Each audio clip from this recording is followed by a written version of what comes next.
우리 때 그럴 수가 없는데. 아침에 커피는 어떻게 마신겨?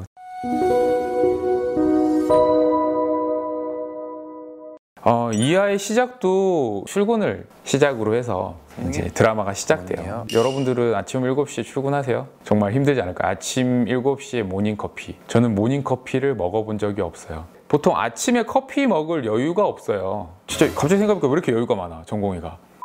저는 커피 마실 여유가 없었어요. 아침에 회진 준비하기 바쁘죠. 차트 보고 바쁘고. 우리 때 그럴 수가 없는데 어떻게 마셨지?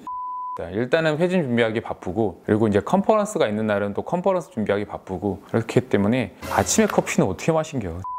과 배를 동시에 보조할 수가 있습니다. 학생분 잘생겼다?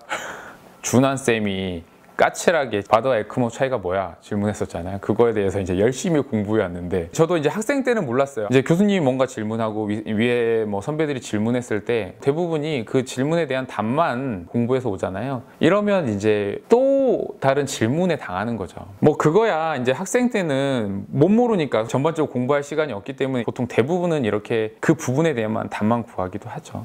요즘 계속 준환쌤이 약간 바드 에크모를 너무 강조하세요. 에크모나 이런 것들은 굉장히 흔하게 쓰기 때문에 좀 얘기는 하는 것이긴 하지만 쉽게 쓰는 것처럼 말씀을 해주시는데, 사실 이거 자체에 대해서 제가 예전에 유튜브로 한번 다뤘어요. 우리나라가 원체 건강보험이 잘 돼 있기 때문에 조금 고가의 사실 이런 의료기기들을 사용했을 때 이런 혜택을 보는 경우들이 많아요. 근데 그렇게 적용할 기준을 엄격하게 적용하는 경우들이 많죠. 왜냐하면 공단에서 돈을 줘야 되는 부분이기 때문에 그런 심사 기준이 되게 조금 엄격하고 까탈스러울 때가 있어요. 그런 게 바로 이 바드라는 거거든요. 바드는 적용할 환자가 그 질환에서 꼭 바드를 써야 되는지 말아야 되는지 이런 부분에 대해서 심사를 해야 되는 것이기 때문에 보험 심사에 대해서 얘기를 한 거고요. 그렇지 않으면 바드가 굉장히 비싸요. 의사 입장에서는 환자한테 최선을 다하는 최고의 의료기기들을 다 해주고 싶지만 환자들이 부담을 가지면 또 치료를 거부하게 되고 이런 부분들이 생기기 때문에 이런 보험 심사 참 어렵죠.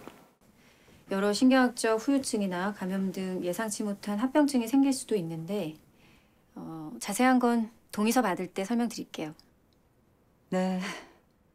이렇게 팔짱을 끼고 말씀하시는 보호자분 있죠. 팔짱까지는 안 끼시더라도 조금 약간 무시하는 듯한 말투, 더 높은 사람, 더 잘하는 사람, 이렇게 저명한 사람이랑 더 얘기할래? 이렇게 이제 대우를 하시는 분들이 계세요. 근데 저는 이제 환자나 보호자분들한테 이 부분은 좀 설명드리고 싶었어요. 압박을 한다고 했을 때는 좀 질려볼 때 잘 안 되는 경우들이 있어요.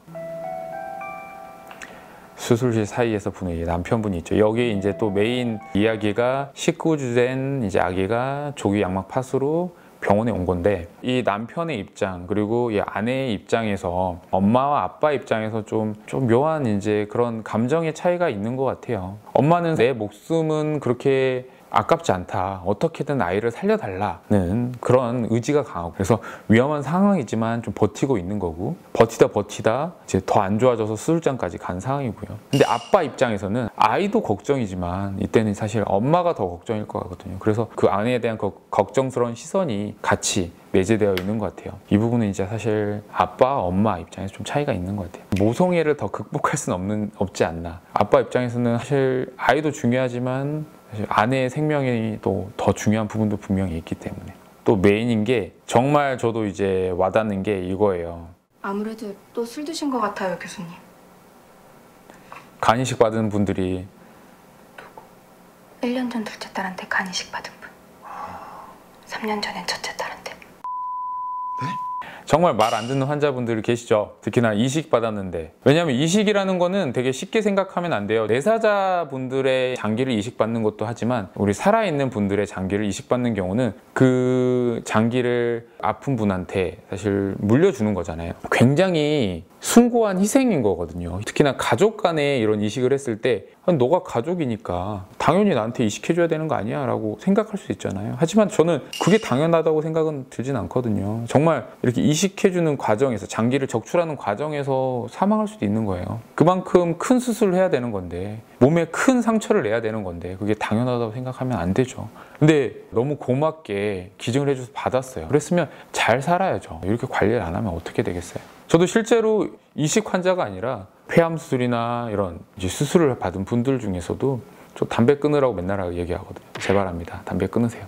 도저히 안 끊으면 뭐 환자분 목숨이니까 제가 뭐 그거에 대해서 이래라 저래라 할 수는 없지만 계속 이러실 거면 제가 의사로서 지켜볼 수는 없다고 그냥 저는 이렇게 잔소리해야 되고 제 말을 듣기 싫으시면 안 오셔도 된다라고 강하게 말씀드리긴 하죠. 이런 분들 오면 내가 아픈 것 같고 다리가 썩어가는데도 담배 피시는 분도 있어요. 웃으면서 술 못 끊어요 이러면 아 진짜 화나요. 진짜 화났지만 뭐 어떻게 하겠어요.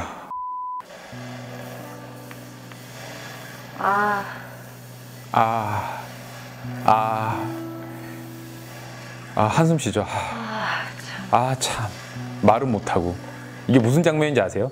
지금 아마 공부방 들어간 전공의 4년차 선생님 같은데 뭔가 찌직해주니까 해결이 됐죠. 지금 봤을 때 수술에 있어서 제일 중요한 거는 수술하는 사람이 시야 확보를 잘하는 게 제일 중요해요. 시야를 확보해 주는 걸 도와주는 게 바로 퍼스트 어시스턴트가 하는 역할이거든요. 수술하는 사람이 시야 확보를 계속 잘해서 수술을 이어갈 수 있도록 도와주는 게 이제 퍼스트 어시스트가 하는 역할인데 지금 보면 출혈이 이렇게 자작자작하게 보여서 안에 있는 내부 장기들이 잘 안 보여요. 해달라는 말은 못하고 한숨만 쉬는 거죠. 근데 사실은 해달라고 해야죠. 석션해라. 석션해, 석션. 보통 선생님들이 하실 때 석션해라, 석션 이러다가 이제 욕이 나오는 거죠. 야, 하지만 이제 여기 이제 전공의 4년차 정도 짬이 되면 이제 알아서 이렇게 출혈 있는 부분을 좀 잡아주고 석션해주고 이렇게 이제 같이 해주는 거거든요. 이런 것들을 제일 잘해줘야 돼요. 저도 이제 평소에는 화를 진짜 안 내는데 이제 이럴 때 제일 화를 내고요. 제가 이제 수술장에서 제일 많이 하는 말 보여주세요, 빨리 보여주세요. 아 제발 보여줘. 이 얘기라 석션 안 보인다 제발 안 보인다 좀 보여줘. 좀 잡아주세요. 잘 잡으세요. 안 보여 라는 거거든요. 대부분 이제 이렇게 수술하시는 선생님들이 하는 게 이제 시야 확보가 제일 문제예요. 시야 확보만 잘 되면 사실 수술이 굉장히 스무스하게 넘어가거든요. 그래서 이 부분이 너무 공감이 됐어요. 좀 찔리기도 하고 의사들의 이런 삶을 이제 아니면 생활을 디테일하게 이렇게 다뤄준 것 같아서 볼 때마다 좀 재밌는 것 같아요.